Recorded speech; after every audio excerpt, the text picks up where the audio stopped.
What is up, everybody? Welcome into the final episode of It's Called Football for at least this season. We will definitely be back next season. We'll probably be over the summer, maybe touch on some Club World Cup stuff here and there. But as far as it goes for the Premier League season, this is it. We're a little late getting it out. We've both been really busy and had stuff going on. But as it looks today, we've got a few matches to talk about from the final weekend. Have a look at the table, look at where the European places are, because it's pretty crazy. Some of the places that teams are off to Europe. And then we'll finish with talking about the Champions League final that happened yesterday as we are recording Sunday, June 1st. Before we do all that, Jackson, how are you? I'm good. I'm good. It's crazy. It's already over. This is the last one for the season, but yeah, looking forward to getting into this. One Yes. last hurrah to off 24-25. Yeah, season's flown by as well. A lot of ups, a lot of downs for teams. It's been an interesting one, but Mm-hmm. well, I think we'll get it going with one of the biggest ups, and I think the biggest winner of this whole season in general. Definitely the final weekend was Chelsea. Mm. And Chelsea took on Nottingham Forest, who was one of the surprise teams all season. They got as high as second. They ultimately finished seventh, which we'll go into later. But this was one that you win and you're going to Champions League. Mm. Chelsea wanted it more, in my opinion. They end up getting a 1-0 win with a goal from Levi Colwell in the 50th minute. So, are you surprised? Did you think Chelsea would win on the road at Forest? I did, but I expected them to have a little bit more dominance, if that Yeah. makes sense. Yeah.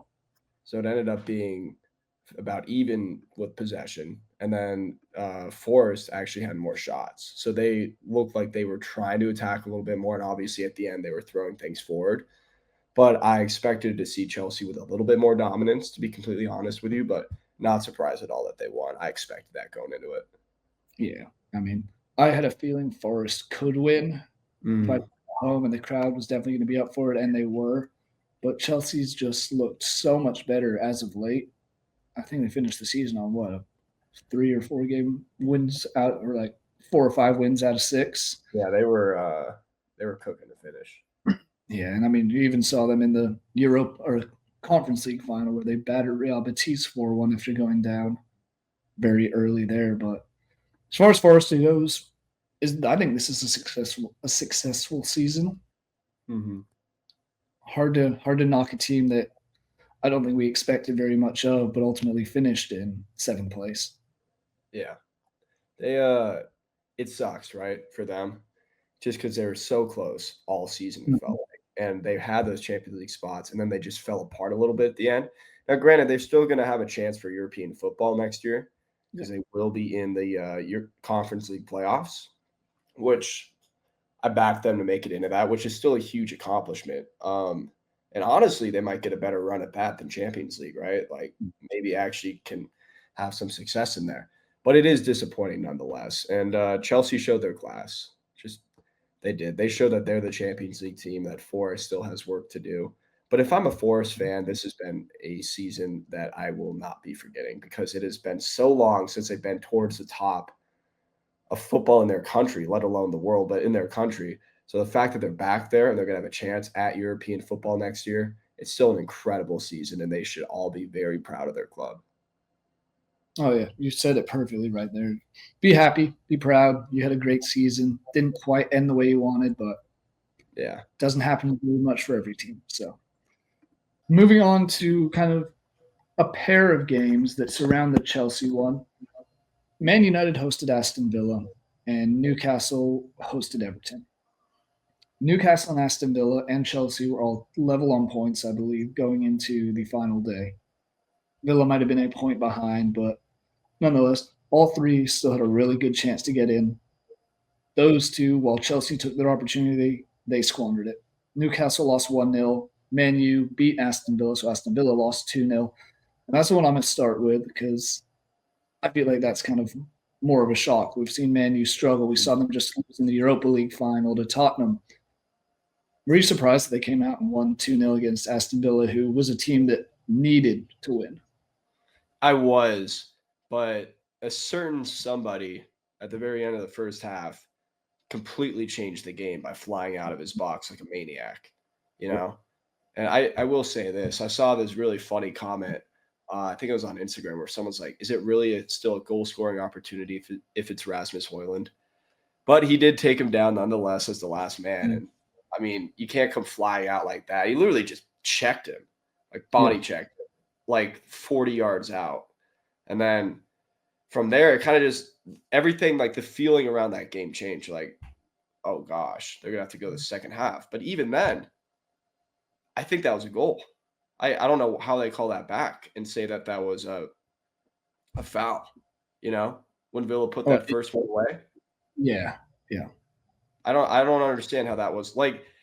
That was so ticky-tack. He didn't have full possession of the ball, right? Mhm. Which is kind of my big point. Like, Bayindir didn't have full possession of that ball.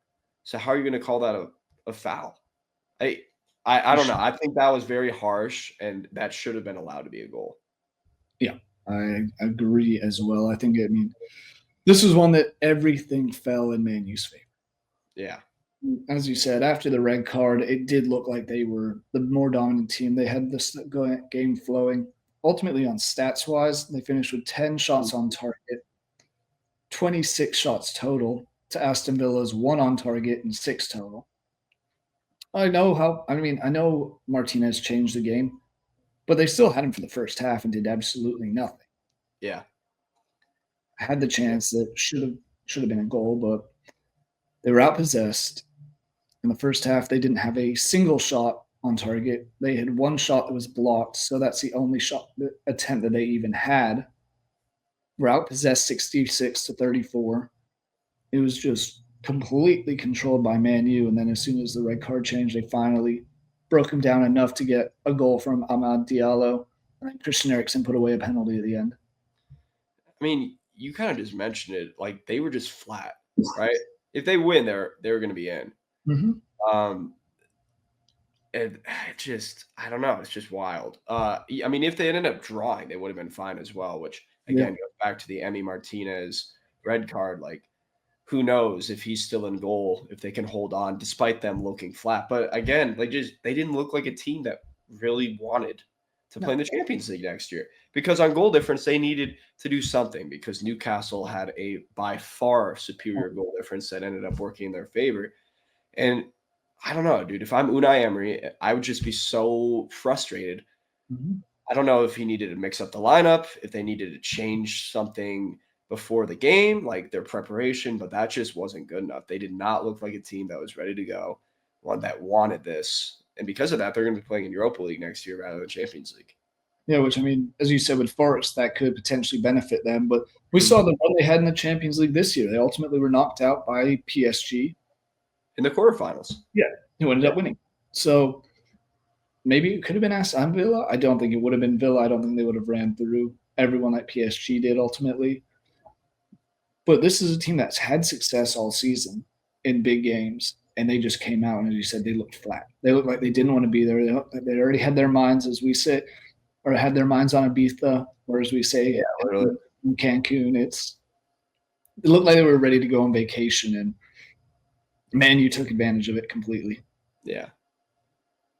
As far as Newcastle goes, that one just straight out embarrassing, in my opinion.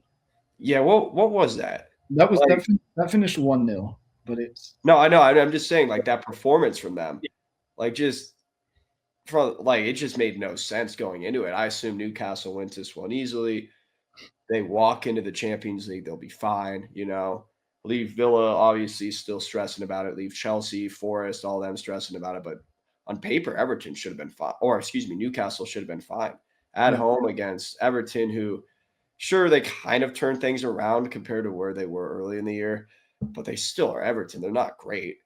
And Newcastle did dominate possession. Expect them to. They did have more shots, but they let Everton get 14 shots and 6 on target, right? Mm-hmm. That's an insane amount against you. And because of that, Carlos Alcaraz was able to score in the 65th minute, and Newcastle wasn't able to do anything offensively, despite having the possession, despite having a few more shots, and despite getting 6 on target, which really isn't a bad number. It's just really surprising watching that one. I wasn't actually watching that one live because obviously all these other games were going on, keeping an eye on the Arsenal game, all that stuff, but keeping an eye on the score, I was like, what is going on? And it's just very surprising that they weren't able to take advantage of their situation on the last day. And when it was completely in their hands, fortunately for them, it worked out in their favor. Yeah. You don't know if Aston Villa is going to come out and win, and this is where you're all playing at the same time, so you you need to win. And I do wonder if, I guess, when they went down 1-0 before Aston Villa went down 1-0. But I wonder if that had kind of set in their mindset, because the second half, I think, was worse than the first half. Mm-hmm. But maybe that is.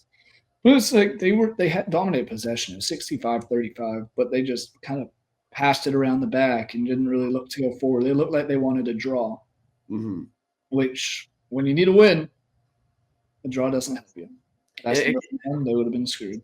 Yeah, I just that mentality of coming out and we can just do our thing, control it, and ease our way in is so stupid when you're in that kind of situation where there's what was it, 3 other teams that are battling for that last Champions League spot with you, right?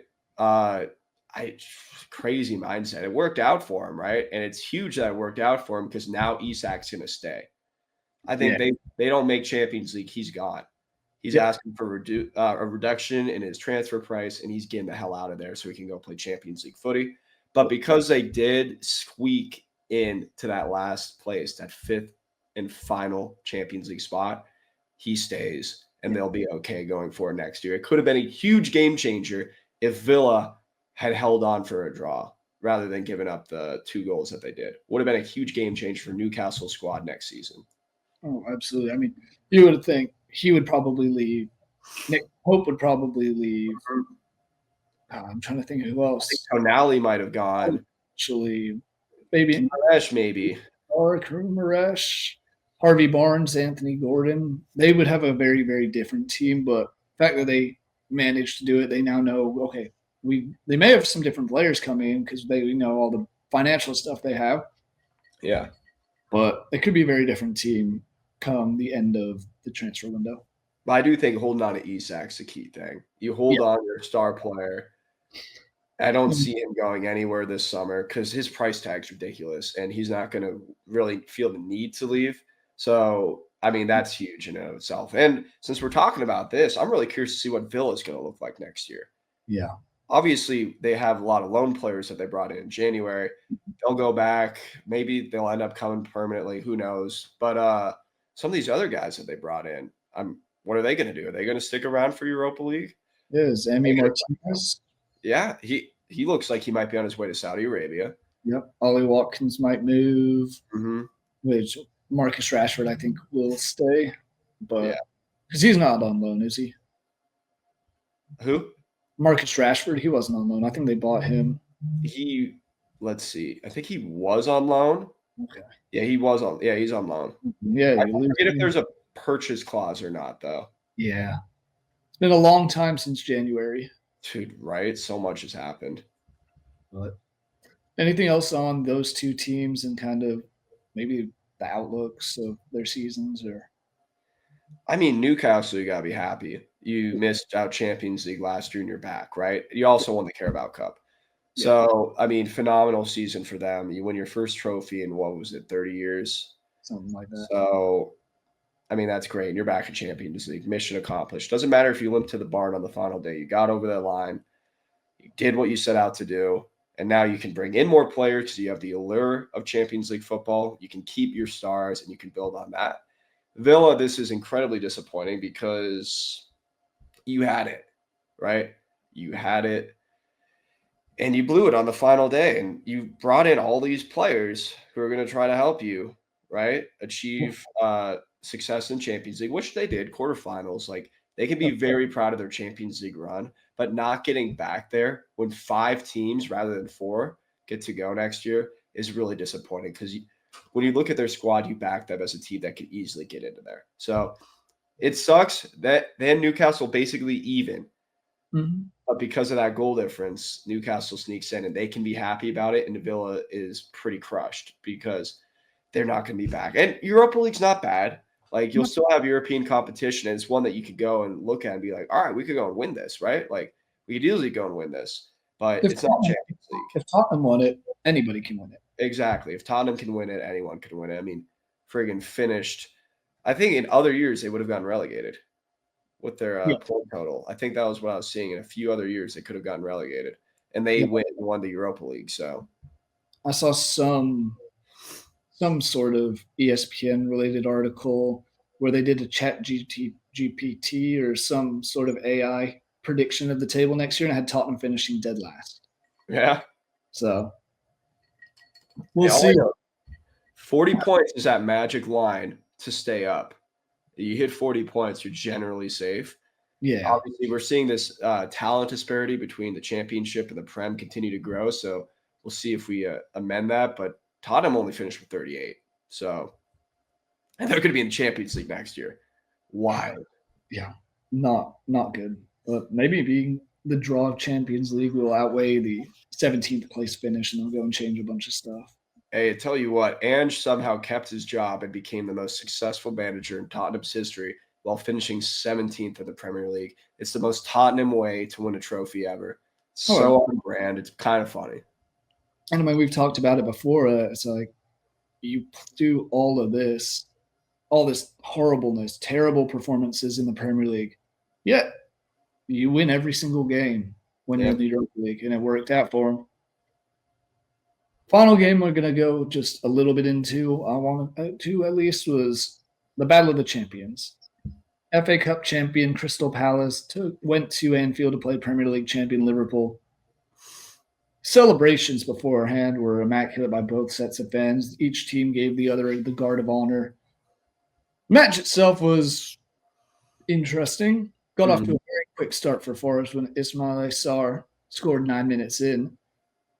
And then Ryan Gravenbach gets a red card in the 68th minute. And I mean, it looked like Palace could hold on and win, but the Golden Boot winner, 29 goals on the season, his 29th and final one, Mohamed Salah, came in the 84th minute to level it and finish this match 1-1.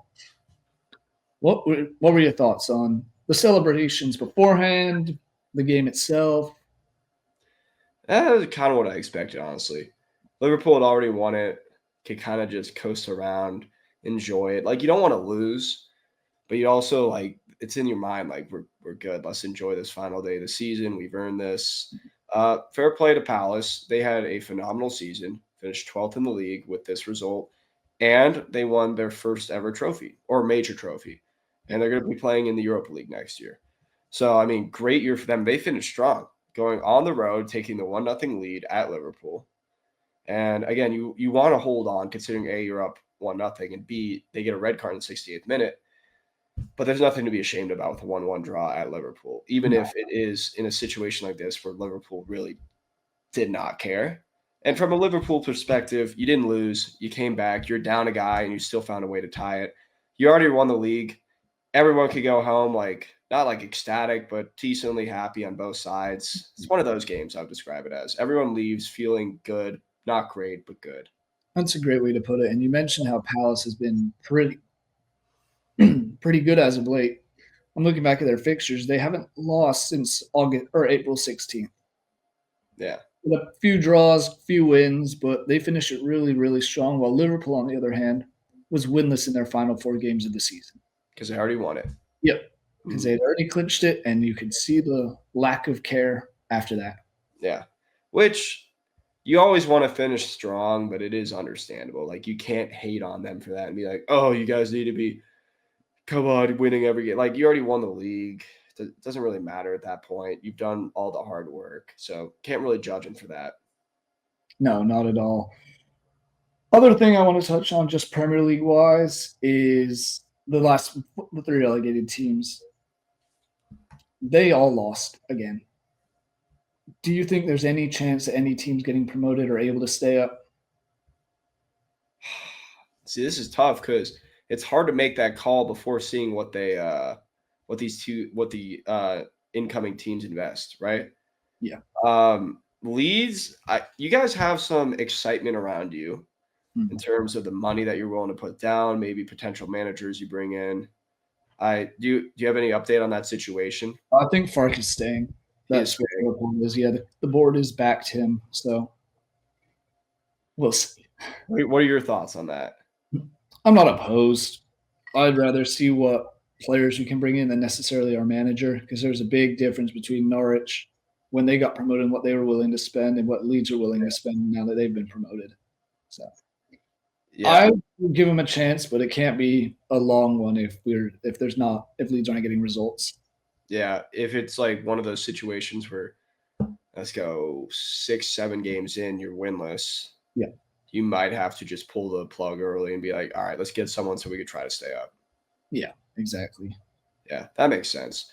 But it's hard to, again, going back to this initial point, it's hard to gauge before seeing that. But again, excitement around Leeds. I'm curious to see what Burnley does because they have some money behind them as well. Mm-hmm. See what they spend, who they try to bring in, all that. And then Sunderland. I just think for the storyline purposes, I expect them to go straight down, to be completely honest, no matter what happens. But them being back in the Premier League is awesome. Oh, yeah. It's where they belong. Yeah, they belong in the Prem. And we've all missed it. I'd love to see them stay up. I don't see it happening no matter who they bring in, to be completely frank with you. But it's going to be tough, man. We're seeing going from Championship to Premier League. It's just such a tough transition. The last 2 years, none of the promoted teams have managed to stay up. So I don't know. It's going to be really curious to see. But I think if I had to back one team to stay up, it would be Leeds.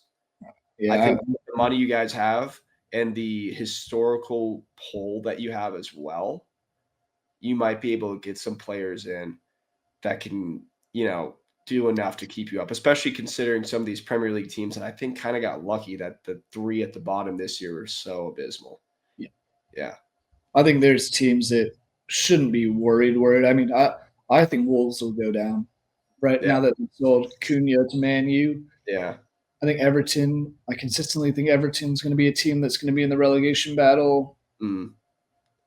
Maybe Man U and Tottenham, but it's such a big level discrepancy between the Championship and the Premier League, which is why we keep seeing teams come up and go right back down and just keep that momentum going. Yeah, it's tough. It is tough, but always rooting for at least one to stay up. You want to see, at least one team be able to stay up because when you don't, it's kind of just demoralizing for the rest of the football pyramid. So I really hope either Leeds or Burnley will be able to stay up. And the only reason they'd be able to stay up, though, is because they've got some serious investors, serious ownership backing them.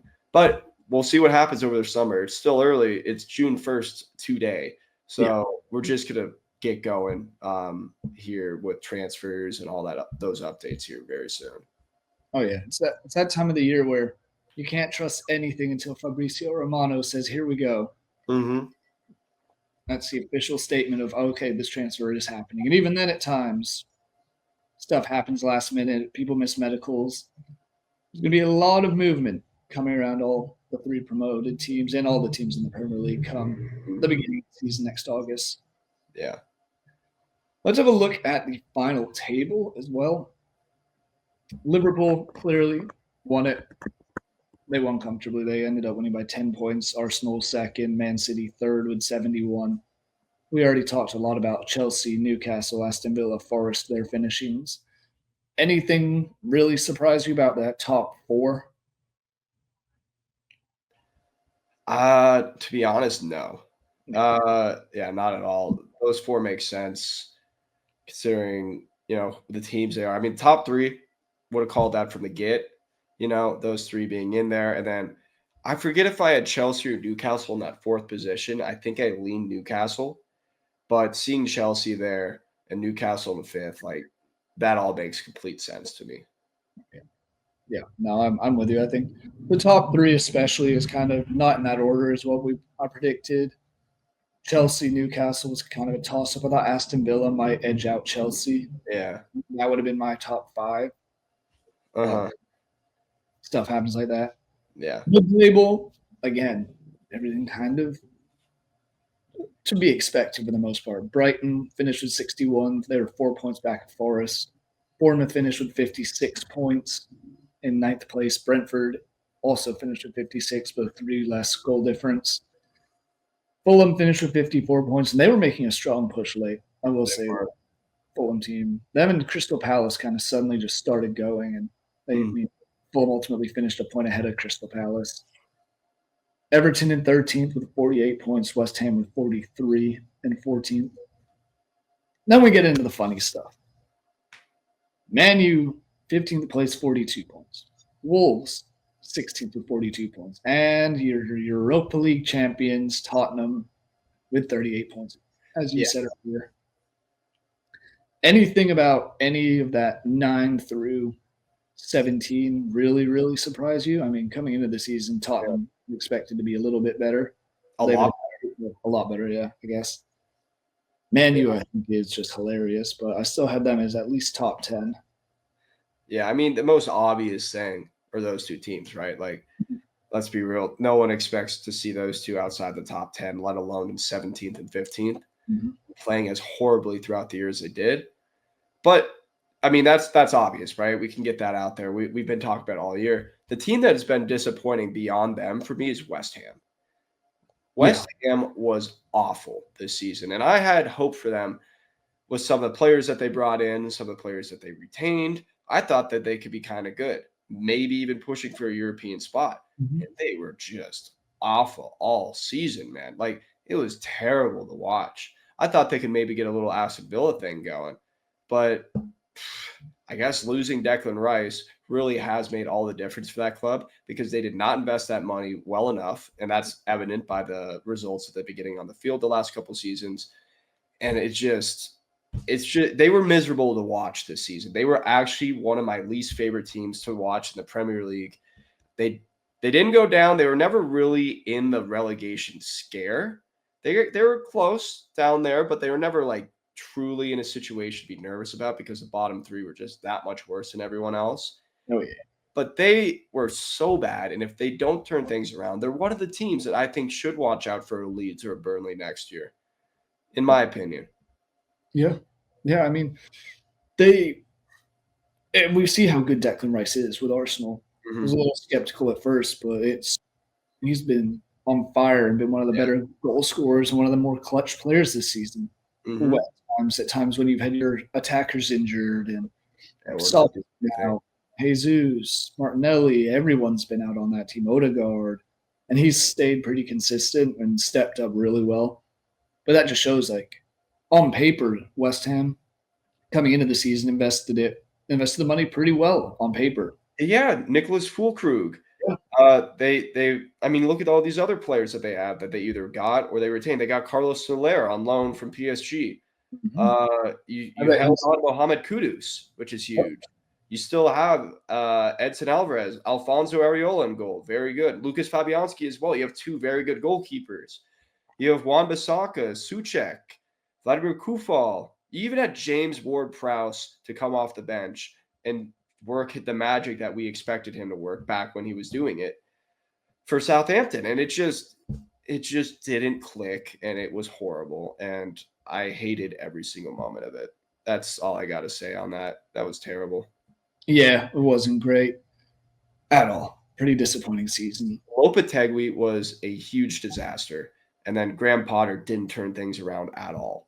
It was just bad from bad. Oh, yeah, not good. Team that I was surprised by in a couple players was Brentford. Yeah. Brian Mbeumo finished with 20 goals. He was fourth on the Golden Boot list, only behind Mo Salah, Alexander Isak, and Erling Haaland. And the guy right behind him in sixth place was Jon Visa, his fellow Brentford player with 19 goals. As a team, they scored 66 goals. Only 4 teams scored more than them all season. So this was a very impressive. And those teams were Newcastle, had a guy in the top 2 of the Golden Boot. Man City, it's Man City. Arsenal, who somehow did it even without their top forwards. And Liverpool, who ran away with everything this year. It's not bad company to be in when you're scoring goals. No. I'm curious, since they did finish in 10th place, are they going to be able to retain those guys? Or are they going to be off somewhere else? Some of the big guns coming in with money.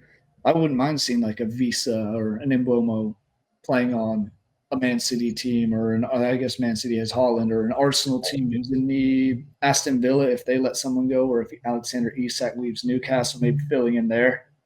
There's a lot of options for them. Yeah. but a very successful season. That phenomenal. And those two were insane in attack. And anyone who plays FPL, if you pick them up early in the year, huge points coming your way because of them. They were scoring and they were scoring and they were assisting and they were assisting. But more importantly, they were scoring. They were good. And I expect to see both of them on the move, to be completely honest. And Buemo, whether it's Arsenal or Newcastle, I don't know where Visa will go, but I expect to see both of them on the move. Yeah. I couldn't agree more. And then ultimately, we'll finish up this table recap. Bottom three, just be better. Yeah. That was bad. Southampton finished bottom with 12 points, Ipswich with 22, and then Leicester with 25. That's about all I have to say about it. It was not good. And it was really sad because I had high hopes for Leicester.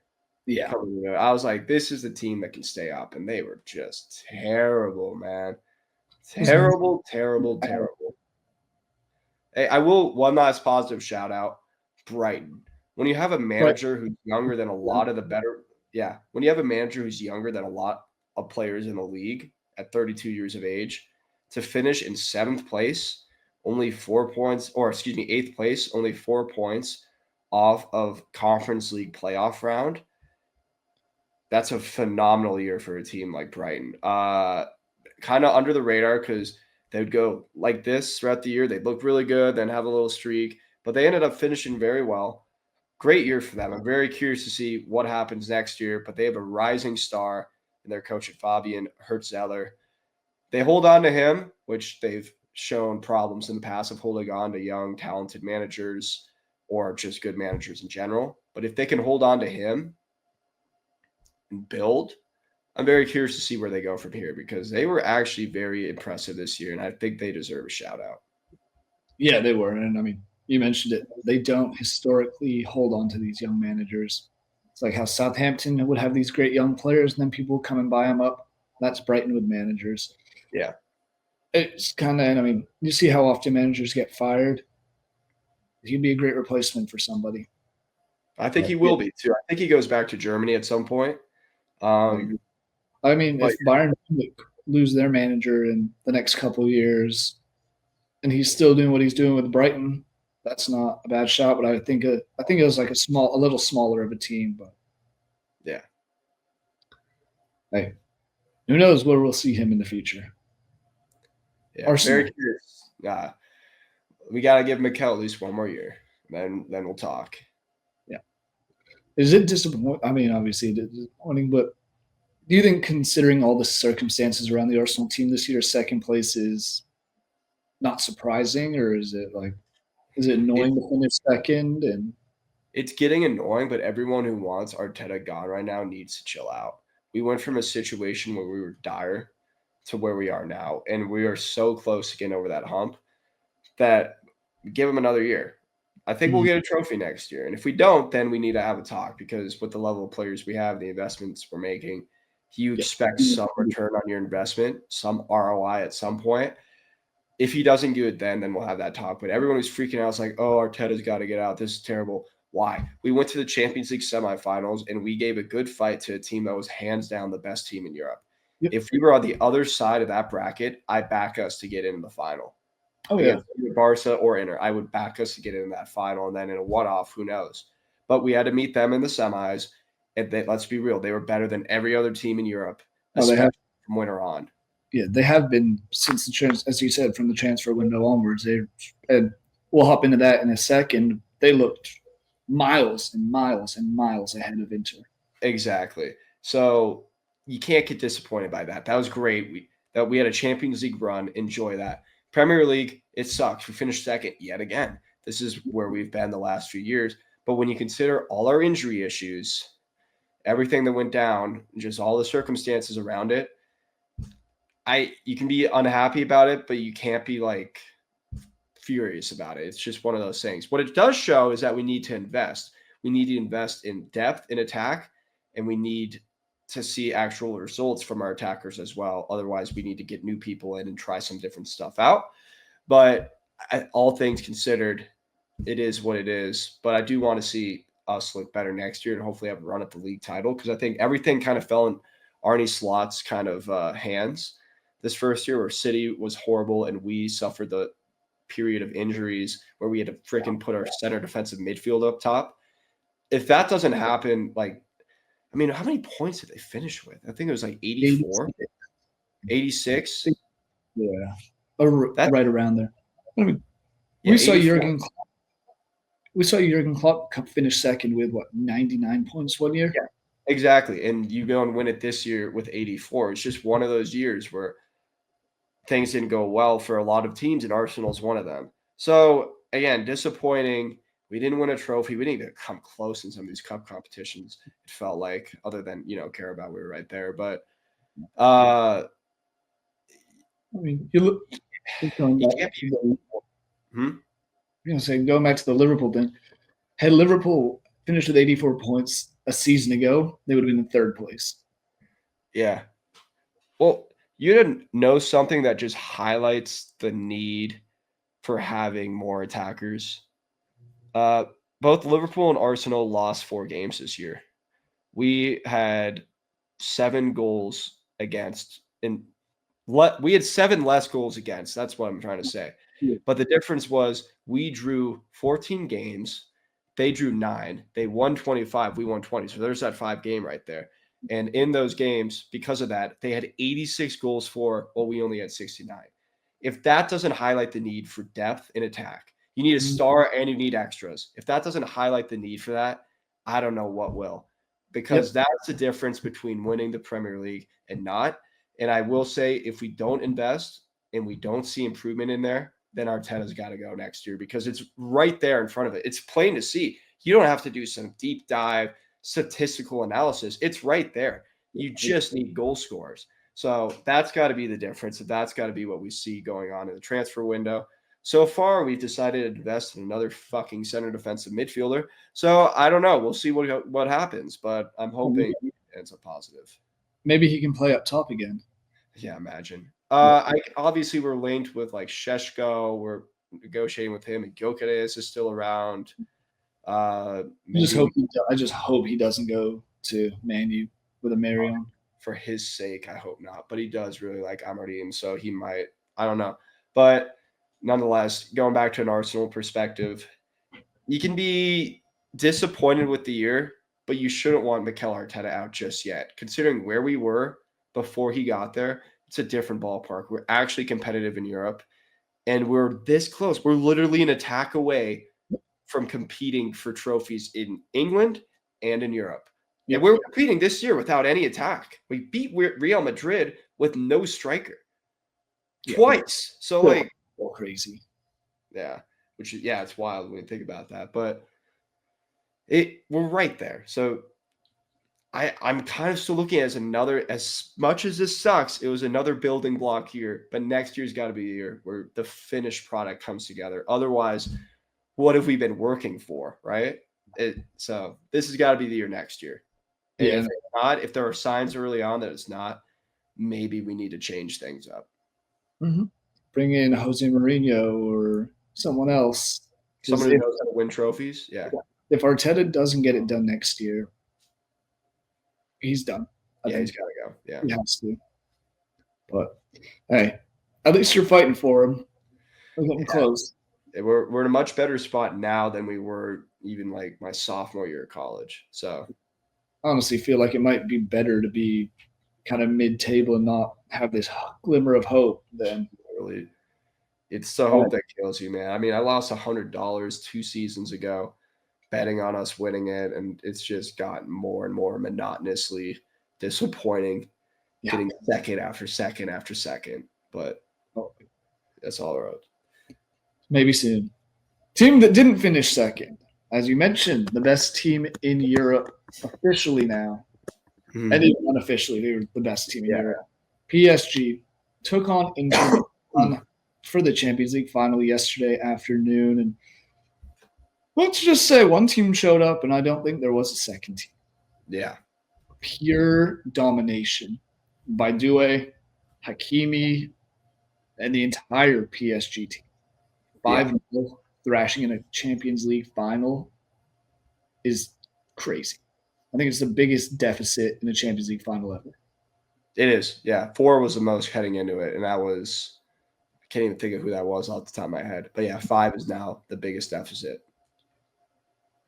What did you think of, I guess, we'll start on the Inter side. What did you think of Inter's performance? The hell was that? Yeah, and They showed nothing. They showed nothing. Going forward, it looked like they had nothing.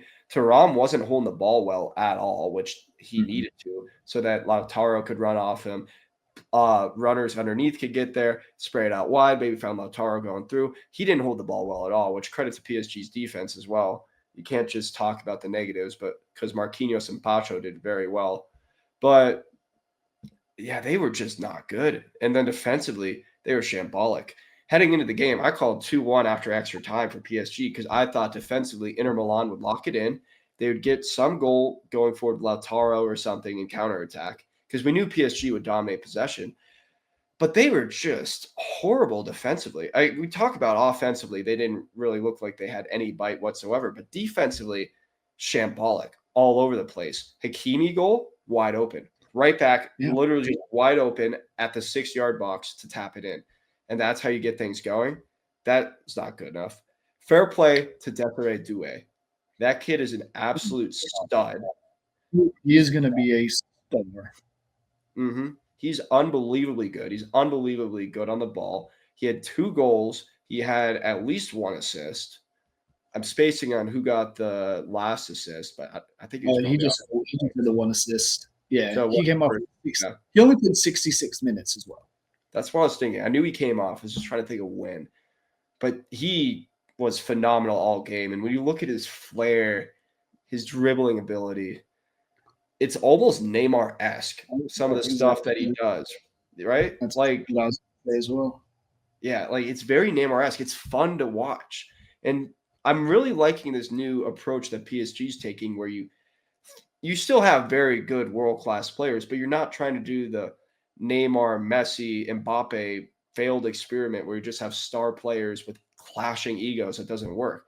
Now you're seeing youth players like Doué, Barcola, all these guys coming through and actually getting a chance. And the team is much better for it when you have people you bring in like Kvaratskhelia, who's world-class, but not like, Neymar or Messi. Or these young academy players who understand the culture of PSG. Shockingly, that works a whole lot better, right? But I really like to see this new style for them, and that's why they're so good this whole season. Yeah, I mean, the homegrown aspect of it to an extent is you have your collect bunch of academy players. I don't have to use academy, but Seni Mayulu, who scored the 5th goal, he's 19. This team is so young, so fast. And I think that's something else I'll get to in a second is the pace of this team compared to the Inter Milan team. But they just you fill out a team with these young guys, and then you bring in a guy like Kvaratskhelia, who fits a position that you need. You don't just get a star and be like, all right, we're just going to throw you in the mix. We have Luis Enrique, superb manager. Mm-hmm. He had this team looking like prime MS with that midfield, especially just the way they were playing, moving. It's how the game's meant to be played. It was really cool to watch, but it's not star driven. It's just a bunch of guys that are all really good at doing the same thing as far as Luis Enrique's game plan. And they're on the same page. You see how they move, and suddenly the ball's all the way across the field because he sees out of the corner of his eye Hakimi running down the wing or something. Yeah. And you mentioned their midfield. I don't think they get enough credit, but that midfield is phenomenal. Vitinha, Fabian Ruiz, and João Neves, unbelievably good midfield, right? And I think McDonald's brought it up when he was like, Ten Hag should get a medal for this, for purchasing Ugalde and then give him all this money to reinvest. This midfield that they have is unbelievable. Sorry, Ugarte, not Ugalde. I just said my high school religion teacher's name right there. That was shout out. Yeah, Mr. Ugalde, not Ugarte. But yeah, that midfield they have is phenomenal. Vitinha, seeing his progression from not even playing at Wolves when he was there just a few years ago to now being this kind of player, it's insane to watch. I mean, from back to front, probably the best goalkeeper in the world this season, Donnarumma. I think it's going to be hard for anyone to beat him out for that. And then, yeah, Hakimi, would you say he's the best right back in the world? Who's Yeah, better? I would not argue that at all. Who's better? The way Nuno Mendes? the way he can get up the pitch is Yeah. and cause all that is great. Yeah, he's insane. Nuno Mendes, already very good, and he's just going to keep getting better because he's young. Marquinhos, solid. Midfield, unbelievably good. And then up top, you have the best player in the Champions League in Ousmane Dembele. Kvaratskhelia, who won 2 league titles this year because he got a winner's medal with Napoli. He won 2 league titles and the Champions League, probably the best season you could have as a club player. And then Doué is just phenomenal. And then on the bench, you've got guys like Bradley Barcola who could come in. Seni Mayulu, who scored, is a 19-year-old academy player. Zaire Emery is still young. And then they had Lucas Hernandez and Gonzalo Ramos on the bench. Think about those guys could come off the bench. Yep. Like, this team is so incredibly deep. Like, Kimpembe, Lee Kang-in, they didn't even play, and those two are both incredibly solid players. Like, their depth from back to front is unreal. And, I mean, this is great for them. They finally get over that hump. They win the Champions League, and they do it without focusing too much on stars, instead focus on building a cohesive team. And that Luis Enrique signing 2 seasons ago was the smartest move that they have made because he has put this together. He's created this team dynamic and culture that they have now, and he's the reason why they are where they are. So he deserves all the plaudits, in my opinion, because he's the reason that this team is who they are. He's the reason Dembele turned into a potential Ballon d'Or winner. It's all because of Luis Enrique. I think he deserves his flowers 100%. Oh, most definitely. I mean, looking at the ages thing as well, their oldest player is Marquinhos. Mhm. He's 31 years old. They have 4 other players who are 28 or older, and that's Dembele, Lucas Hernandez, Kimpembe, and Fabian Ruiz. This team is going to be good for a long, long, long time. Mm-hmm. I think them and Barcelona could rival each other in the next Yeah. half decade to a decade. Mm-hmm. This is going to be a fun PSG team to watch. And then it gets to the point of, okay, we do have these young guys. Are we selling them? Are we keeping them? All that aspect of it. But props to PSG. And in this one, age and experience did not beat youth and quickness. And Yeah, it wasn't even close. Yeah, no, Inter's defense just did not look capable of handling the speed and the offensive flair and capability that PSG possessed. Acerbi, love the guy to death. I love his story. He's too old. He's too slow. Great in the air. Monster in the air. But yeah, he's too old, too slow to deal with this, despite being the center of the 3. Bastone and Pavard could not handle it as well. Pavard even got subbed out. So yeah, and I will give a little bit of credit to Inter for one thing that they did do well. They did have very good goal scoring chances off of corners. Mm. Yeah. I mean, Marcus in the first half had one that missed by about half a foot. They had opportunities there, and that's where the bigger, older, stronger guys do come into play. But everything else, they're completely outclassed. Yeah, PSG's is good. I mean, to put it simply, to wrap this up simply, PSG's good. They're the best team. They very much deserved it. I think everyone went into it expecting PSG to win, and they did not disappoint. Yeah, I'm going to be curious to see what Inter does as far as is Lautaro going to go? Is Thurman going? What do they do with these guys? Because you can still sell them, but their stock level has dropped immensely. In my opinion, at least, because they're not on the side anymore. I think Lautaro could go for a lot. I know Arsenal is being linked with him. That's great. It'd be a great signing. He's 27. You can still play for a couple more years at a high level. I'm just curious if someone like him would actually leave. It'd have to be a very exciting proposal because Inter's still going to have Champions League next year. They're still going to have that. They're still going to be playing on the biggest stage. They're still going to be able to compete for more trophies next year. So I'm curious to see what some of these guys will do, but I don't really expect a whole lot of movement because they could be right back there next year. So, I mean, they were 2 years ago. as well. And I thought that's where this one might have been a little different with the experience of the final. But hey, feel bad if you want for them. They got absolutely mauled.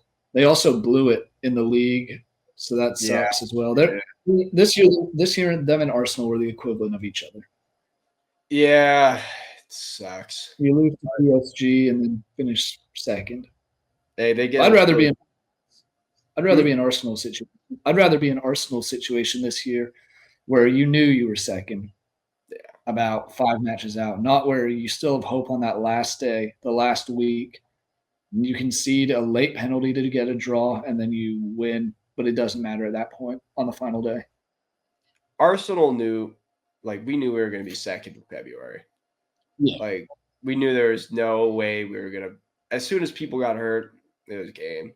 We knew it was over. Yep. Inter, they had until the final day in the league, and then Scott McTominay, which, by the way, wow, he's been phenomenal. Again, another player, you leave Man U and suddenly you become absolutely insane, crazy. But I read the other day that this season alone, I think there's been 9 or 10 players who were at Man U and then moved who have won a trophy.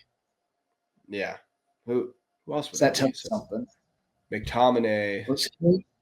McTominay. Who's the other guy who went to Napoli? Lukaku. I guess they were saying like former Man U players who have Oh, won yeah, I a guess. trophy. Yeah, so I'll McTominay, Lukaku, Mkhitaryan, I think won something with Inter this year. Ronaldo was on that list. I'm not sure what he won, but then there's like a half a dozen others. So Yeah, it was very funny to see. it's Well, Jackson, it's a recurring theme with them. I will say that. Like, players leave yeah. and suddenly they are insanely good. Yep. Oh, Anthony. Anthony, No, he didn't win a trophy, but it was but they someone on were very Chelsea. It was Sancho versus Anthony on the okay. final. Yeah, Anthony's wow. been superb. I hope he gets a good move somewhere. I do as well. With that being said, I guess it's now time to lock in on the most important league in the world, the MLS. Yes. Hey, LAFC beat America last night for that final I Club did World see Cup. that. It was actually a really sick game. Yeah, I mean, wasn't it a last minute winner It was a last minute from equalizer. Equalizer? Yeah, equalizer in the 90th minute. And then in extra time, it was Bouanga who got a deflection. And then that went in net, and that's what clinched it. But LAFC doubled them in shots, which was it was a very good performance because I think America doubled them in fans. Yeah. In the stadium. So it was basically like an away game, and they kicked ass. So yeah, fair play to them. We will see them at the Club World Cup now as the third MLS team. Yes, right. Yeah, Miami, stupid.